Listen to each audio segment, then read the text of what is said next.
Hello, everybody, and welcome to my Premier League predictions for the upcoming season 23-24. Now, let's begin, and we're going from the bottom to top today, starting with 20th. Sheffield United, nothing personal to be fair, but only three signings and only one loan is not the heavy investment that you need to be able to compete in the Prem. Additionally, they have a very small budget that will make it very difficult for them. Even a January spending spree looks very unlikely. They were on the brink of administration in March. They were only saved by their FA Cup run. But I do predict one thing: despite the relegation, Austin Trusty, he will have a good season and get a good move in the summer. Now to 19th, Wolves. Mateus Cunha and Matt Doherty are good signings, but as a whole, the squad has been on the slump since Nuno left. Large failed at keeping them as a competitive side, and Lopetegui's rebuild will backfire. They were bottom at Christmas last season, and now they'll make it 2 years running. As a whole, this is a great squad performing below expectations. So yeah, sorry, but the Portuguese national team going down. 18th, Everton. Is it a yearly trend to predict him to go down? Yes. Is it deserved? Yes. The owners aren't making investments to a squad that only narrowly avoided relegation 2 years ago and last year, and it will show. They'll put up good shows in the end, but they've dug themselves into a hole, I'm afraid, and they won't get pulled out this time. All I can say is Bramley Modoc will be the best ground in the championship. 17th and narrowly surviving Bournemouth. See, this squad was widely tipped to go down in 2023 and they stayed up against the odds thanks to one man. Gary O'Neill. How was O'Neill rewarded? Pay rise? More money to spend? It's not what you're expecting. They sacked him. That's Watford level loyalty there. Disgusting from Bournemouth, but that's besides the point. I do think they'll stay up, but it will be close. 2 points at most. 16th, another narrow escape, Forest. They'll be fine most of the season. It will be a string of poor results that season slipped down though. A good, comfortable season for them. Elanga and Lingard, the former United men, will both have very good seasons to help their side, but Chris Wood, considering his transfer fee, will be slightly underwhelming. Good times ahead though for Nottingham Forest. 15th, Luton. Sure, they have a stadium the size of your backyard and their financial situation, especially the budget, isn't ideal. But the team are a strong unit who will rally together and give it everything to survive. They will get a famous win over a Big Six club at Kenilworth Road, so keep an eye out for that. And they will exceed expectations and survive. Of course, I do expect that they stay up easily, but them being in a fight for their lives is much more likely. 14th, Fulham. They'll struggle at the start of the season and will be in the relegation zone at Christmas, which will result in Silva sacking by January.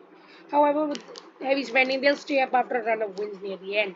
Mitrovic, in my opinion, will have a huge dip in form, which will contribute to that horrible streak, but Jimenez will step up and step up big time. A 10-goal season with some crucial ones, and he'll have a call status. 13th, Burnley. The Clarets are obviously most likely to survive of the promoted sides, and Vincent Company will get some great results which will contribute to a big job offer in the summer. Amdouni is going to deliver the goods, and Trafford will make some top saves. I just have a good feeling about them. Preseason results are quite impressive. The squad has Premier League experience, and they have a good manager with a great passion for the club. Good, solid mid-table year. 12th, West Ham. Still an improvement on last year, but they won't win Europa, so no Europe trip in 2024 for them. There's been zero investment in the squad. You can see Sean Moore is for the under 21s, and this is mostly the same squad that finished in 14th last year, minus their talisman. Moisey will leave by the end of the season, and Paqueta will follow. In San Antonio will both underwhelm, which will stop them from challenging for Europe again. Sorry, Hammers, another mid-table season. 11th and again in the bottom half, Palace. Hodgson is holding them back, but he will see sense at last and leave at the end of the year. Olise will be massive, but Lama and Edwards will both have poor seasons, preventing them from pushing for European football. Another season of irrelevancy for Crystal Palace. Now into the top half, and we start with Brentford. They could really finish as low as 15th, and I believe that in Ivan Tony's absence for the first part of the season, players like Buemo or Shada will step up. They definitely won't perform as well as last year. Notably, I believe they will struggle against bigger sides, but a decent mid-table season is what I expect from them. Thomas Frank will get a huge job offer in the summer. Ninth, Brighton. It won't be easy adjusting to European play for the first time in the club's history, and De Zerbi will be as busy as a delivery driver. In my opinion, McAllister will be sorely missed, and I really do think they'll do well. And while Joe Pedro and even James Milner will prove to be good signings, I can't see any higher than this for Brighton. Eighth in the hole, this was a close one with three candidates, but I've chosen Newcastle. I'm sorry, UCL play is just gonna wear this team out. And while they have decent squad depth, they only have two real forwards, and I'm very sorry to say that they're gonna struggle. Callum Wilson will come second for the Golden Boot, and will have a top season. But out of all the teams in the mix, I just couldn't see them making it higher. Isaac will suffer a bad injury, and that's mostly what will drag them down. Sorry, Jodies. Seventh, us. That optimistic, maybe a bit biased, but we can have shortcomings. But we do have shortcomings in with the whole Harry Kane situation. He might be going to Bayern now. It would either be a repeat of last year or something much better. Son will truly return, and for a transition season, the aim is always to do better than last year, and seventh would achieve that. We're unpredictable, so we could be above seventh, maybe even Champions League or below that mid-table. But I believe Mickey Van de Ven will perform brilliantly. Sixth, Aston Villa. They have truly won this transfer window as they take the top four race to the closing weights of the season. 2009 vibes at Villa Park. Ultimately, I believe they will fall short, but it will be a good ride under Unai Emery. Have fun. Tielemans, Torres, and Diaby will be top signings, and Emery will win Manager of the Year. Bold calls, but I feel they're justified, and I'll be happy if they do well. Fifth, Chelsea. In 2016, this team, albeit a totally different squad, were away from Europe and it worked wonders as they easily won the league. I don't think they'll win the league again, but with Poch, we'll see significant improvement as they take the top four race to the final day. After clearing out the deadwood and signing sensibly, Chelsea looks scary and might be back as one of the best. It won't get them over the top four line, and Nkunku's injury in the first half of the season won't help. That's a realistic jump as well, but it'll be a huge step towards bringing them back to the top. Top four time, and we start with Manchester United. Højlund, a sensible signing who will exceed expectations, and Mason Mount will pull all the strings in midfield. While De Gea was a great keeper, maybe United legend, his skill has been waning in recent years. That is no secret. Onana is a good replacement.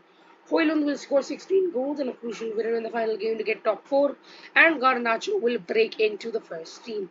It will be a very good season for United, and they'll win the FA Cup while making a good run in the Champions League. Third, Arsenal. Sure, they went close for the league last year, but they're bound to regress. It will be a three-way title race, and they'll lead it for some time, but a run of poor results, culminating in a defeat in the North London Derby, no bias, will eventually end their title hopes. It will be extremely funny to watch them implode again, of course, but the truth is their end-of-season collapses are now a yearly occurrence.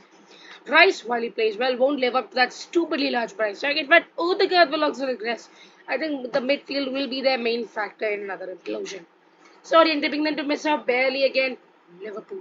They've only signed two players while ditching their captain and top DM, and if Trent moves into midfield, they have no right back either. They need to move fast for Caicedo and or Lavia, or their title hopes are gone. Actually, it looks like they're going to sign Caicedo now, so good for them, honestly. They'll come close, but with two games left, City will win the league, and yet again leave the Reds wondering what could have been. A grim thought for their wonderful fans, I know, but even this may be overly optimistic if they don't do any more business. And while winning it, again, Man City. It has to be to me. No other side looks capable of doing it, and because all of them have some flaws. And while Haaland won't be able to get to 30 goals this year, he'll get another Golden Boot as Man City become the first team to win 4 English titles in a row. Guardiola, rock solid in defense. Many crucial blocks will be made by him as they seal the league with 2 games left. Meanwhile, Kovacic will be underwhelming in midfield, which will delay their title win, and I think Gundogan will be sorely missed. So if you liked what you saw, then make sure to subscribe, like, and share this video with all your friends. I'm planning to make one of these for the Champions League as well. Match day reviews will be coming soon. I'll see you then, but for now, goodbye.